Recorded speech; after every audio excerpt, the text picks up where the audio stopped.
करता हूं। जय हिंद, जय भारत। धन्यवाद, बहुत धन्यवाद। The next speaker is Manoj Kumar Jha. शुक्रिया sir. Thank you honourable vice chairman sir. ये अद्भुत संयोग है कि बीते मानसून सत्र से 2-3 दफे जब बोलने के लिए उठ खड़ा हुआ तो चेयर पे आप बैठे रहे, तो शुक्रिया आपका बहुत बहुत। अपनी बात शुरू करने से पहले, चूंकि हमारे कुछ सांसद निलंबित हैं, तो कल से मुझे ख्याल आया जो आपके माध्यम से मैं चाहता हूं, मेरी बात सुनेगा तो आपको बुरी नहीं लगेगी, आप सुन लीजिए। तो सर मैं आपके माध्यम से माननीय प्रधानमंत्री जी तक एक बात पहुंचाना चाहता हूं। कैबिनेट फॉर्मेशन तो प्राइम मिनिस्टर का प्रेरोगेटिव होता है, कोई हम दखल नहीं चाहते, हम चाहते भी नहीं। लेकिन सर पार्लियामेंट्री अफेयर्स मिनिस्टर का चयन होना तो वेटिंग अपोजिशन से होनी चाहिए। अपोजिशन क्या कोई भूमिका हो तो मैं समझता हूं इस तरह का ब्लॉकेड, ये डिसरप्शन नहीं होगा। आधी चीजें एक मुस्कुराहट में खत्म हो जाएंगी और वैसे मुस्कुराने वाले लोग वहां बहुत हैं। खैर, एनीवे सर, हाँ, I am just wanting to begin some of my observation, honorable vice chairman sir. I represent the sentiment, I wish to represent the sentiment of people of Tamil Nadu, Karnataka, Kerala and Odisha. I know there are serious issues, there are serious concerns, and we cannot actually put all those concerns under the carpet that the Union of India has decided to frame a law because one fine morning they saw a dream that a law has to be formed. So now when I look at some of the legislation, and I have seen enough in this government. In this government I have seen enough. Always there is a temptation in them, in their behavior, to encroach upon state subjects. Probably they forget that they are not going to remain there forever. अगर आप ही के president की बात मानूं, बहुत former president की, तो उन्होंने भी 50 साल की सीलिंग रखी थी, लेकिन 51वें साल में बदलाव तो होगा, प्रकृति का नियम है। तो जो एक फेडरल स्ट्रक्चर हमें हमारे पुरखे सौंप गए थे, कृपा पूर्वक उसमें सेंध मत मारिए। सेंध क्या, आप तो उसको आपने पूरा का पूरा खत्म करके रख दिया। ये सर सबके लिए है, सबके लिए है, उन्होंने किया, आप उसको आगे बढ़ा रहे। मनोज जी, आपको उनको जवाब देना नहीं है, आप डेम सेफ्टी पर बोलिए। सर शुक्रिया सर। मैं ये कहना चाह रहा था, if you look at the jurisdiction of the parliament in this case, many of my colleagues have spoken about it. Why enter in a realm, in an area where you are not empowered? Constitutionally you are not empowered. You could have done it. I mean 252 में आपको जो state कहते हैं, अपने उनकी बात मान लो ना। मैं इसलिए शुरू में ही मैंने कहा कि हम तो एक ऐसे राज्य से आते हैं सर, माननीय मंत्री महोदय, इसमें व्यवस्था करिए। हमारे यहाँ बांध को चूहे खा जाते हैं, तो चूहों के लिए भी कुछ व्यवस्था होनी चाहिए इसके अंदर। सर वो चूहे अद्भुत हैं, वो शराब भी पी जाते हैं लाखों litre. Sir as I said earlier, it violates the principle of federalism, but I'm shocked but not surprised. The second is the arbitrary power to change functions of the authority. चाहे sir वो NCDS हो या NDSA हो। Sir क्या करेंगे ना कि आप पार्लियामेंट से इस एक्ट को पास कर रहे हैं, लेकिन कोई भी बदलाव आप नोटिफिकेशन से कर लेंगे, तो एक पार्लियामेंट का भी एक जो पावर है आप उसको अंडरमाइन कर रहे हैं, उसको एक तरह से गैर प्रासंगिक कर रहे हैं। सर 75वां ये समझता हूं कि हमारा अमृत महोत्सव है जो हम मना रहे हैं। 75वें अमृत महोत्सव में हमें मानदंड ऊंचे करने होंगे। निचले मानदंड के साथ हम कौन से मुंह से 75वां आजादी का महोत्सव मना रहे हैं महोदय? सर यहाँ एक पंचतंत्र की छोटी सी कहानी सुनाऊंगा, क्योंकि 3 वालों को आपने 13 मिनट दिया आज, मैंने देखा न 3 में न 13 में। सर हुआ यूं कि एक बिच्छू नदी किनारे बैठा था, एक मेढक आया, बोला तुम इतने उदास क्यों? तो बिच्छू ने कहा कि मुझे नदी पार करना है मेरे दोस्त। तो मेढक ने कहा कि तुमने दोस्त कहा है, तुम्हें पार कराऊंगा, चिंता की बात नहीं है। तो धारा में चले गए। मेढक ने अपनी पीठ पे बिच्छू को बिठाया। आधे रास्ते में बिच्छू ने डंक मार दिया। तो मेढक ने कहा यार तुमने तो दोस्त कहा था, तुमने डंक क्यों मारा?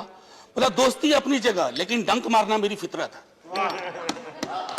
सर मैं इसलिए कर रहा हूं, पंचतंत्र की कहानी है, मेरी कहानी नहीं है, पंचतंत्र की है। अब वो मेढक बाकायदा उनको ले गए उस किनारे की नहीं, मैं नहीं जानता, लेकिन कृषि बिल मुझे कुछ और कहता है। और मैं देख रहा हूं कि कृषि बिल का जो हादसा हुआ, कहीं बाकी चीजें उसी दिशा में ना जाए। एक और महत्वपूर्ण है सर, डुअल और rather dubious role of CWC। आप पॉलिसी मेकर को ही रेगुलेटर भी बना रहे हो, ये clear case of conflict of interest है sir. We should avoid these kind of anomalies. I can advise honorable minister sir, if possible change that. A policy maker cannot be regulator. बने हैं अहले हवीस मुद्दई भी मुंसिफ भी, किसे वकील करें किसे मुंसिफी चाहें। I mean you must look at these issues. Members के नॉमिनेशन के बारे में कहा, सर आप तो बहुत बड़ी पार्टी हो, 303 है सर, आपको क्यों अपने लोगों को हर जगह भरना होता? राज्यों के मतलब राज्य नाम की इकाई का कोई महत्व ही नहीं है। वो कहते हैं ना अहम ब्रह्मास्मि, मैं ही मैं। सर इससे थोड़ा बाज आना चाहिए। ये मायावाद जो है ना, ये मायावाद में तब्दील हो जाता है। थोड़ा मैं समझता हूं कि ये हर के लिए है।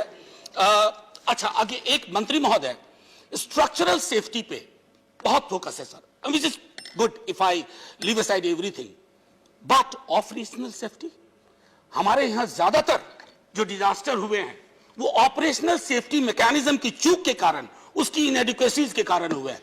Have we done any kind of due diligence on that? एक मंत्री महोदय, एक और चीज जो मैं कहना चाहूंगा, इंडिपेंडेंट एक्सपर्ट्स की जब आप बात करते हैं, इंडिपेंडेंस को संभवतः आपने, मुझे नहीं मिला कि आपने एक्ट में कहीं भी डिफाइन किया। ये अद्भुत चीज होती है इंडिपेंडेंट एक्सपर्ट्स। आजकल जो सबसे ज्यादा डिपेंडेंट होता है वही इंडिपेंडेंट कहा जाता है। हाँ, तो मेरा मानना है कि इंडिपेंडेंट को डिफाइन करिए, राज्यों को स्वायत्ता दीजिए कि राज्य आपके तौर तरीकों से सर चलेंगे ना तो राज्य कुछ दिन में संग्रहालय की विषय वस्तु बन जाएंगे। लोग कहेंगे once upon a time there used to be states in India, अब तो सब जगह यूनियन ही यूनियन है सर। सर एक आखिरी टिप्पणी मैं करके अपनी बात खत्म करूंगा कि पार्लियामेंट में जब हम लेजिस्लेशन के लिए आते हैं, आज मुझे बहुत अच्छा लग रहा है, यकीन मानिए सर आपके माध्यम से कह रहा हूं, हम में से किसी को भी स्टेलमेट अच्छा नहीं लगता है, लेकिन हमने ये सीखा है कि विश्व भर में पार्लियामेंट्री डेमोक्रेसी सत्ता प्रतिष्ठान के 2 सकारात्मक कदम आगे लेने से चलती है। जिस दिन 2 कदम आप सकारात्मक आगे लेंगे, 4 कदम विपक्ष लेगा। विपक्ष करे भी तो क्या, उसे तो आपके लेजिस्लेशन पे अपनी बात रखनी है, उसे आपसे इत्तेफाक नहीं रखना है, आपको सलाह देनी है। विपक्ष का काम सर आपकी ऑर्केस्ट्रा में तुर ही बजाना नहीं है। विपक्ष में जब आप थे, आप भी किसी के ऑर्केस्ट्रा में तुर ही नहीं बजाते थे, तो हम क्यों बजाएं?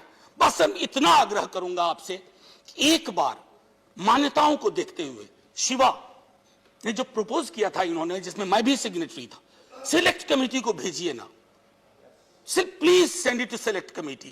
इसमें ईगो, सर 1 मिनट लूंगा, इसमें ईगो का कोई मसला नहीं है। मैं खत्म कर देता हूं, माननीय आप आदेश करें, अभी खत्म कर देता हूं, 30 सेकंड दे दीजिए। मैं कोई ऐसी बात आमतौर पे करता नहीं जो चुभे किसी को, हालांकि चुभने के कारण बहुत हैं, लेकिन उन सब चीज पे कलेजे पे पत्थर रख करके ही बोल रहा हूं। मैं सिर्फ इतना कहना चाहता हूं कि in the best interest of parliamentary democracy, in the 75th year of our independence, it's a duty, it's incumbent upon all of us, whether it is you or me or the chair. आपके ठीक सामने सर्वपल्ली राधाकृष्णन है sir, वो आपको देखते हैं, सभापति महोदय को भी देखते हैं, हम सबको देखते हैं। उन्होंने कहा था कि parliament without deliberation is meaningless. हमने क्या बना कर रख दिया? मैं सिर्फ आपको नहीं कह रहा हूं, कहीं और से भी कभी शुरुआत हुई होगी, क्योंकि आप बताते हैं फलाने टाइम में तो ऐसे ऐसे बिल पास हो गया, चिल्लाने टाइम में ऐसे, तो बुरी परंपराओं को क्यों अपना रहे हो? आप तो कह रहे थे कि आप नई लकीर खींचिएगा, तो आप तो पुरानी लकीर के फकीर बने जा रहे हैं। मैं इतना कह करके माननीय नहीं, बस समाप्ति कर, एक सर आप ही के संदर्भ में कह रहा हूं, आपके वहां बैठे रहने सर बड़ा सुकून होता है। और जो मैंने पहले सलाह दी थी, मेरी बात माननीय प्रधानमंत्री जी तक पहुंचा दीजिएगा। Parliamentary affairs minister should be vetted by the opposition, कभी कोई दिक्कत नहीं होगी। जिंदाबाद, जय हिंद। धन्यवाद। श्री वाइको जी। Mr. Vice Chairman, sir,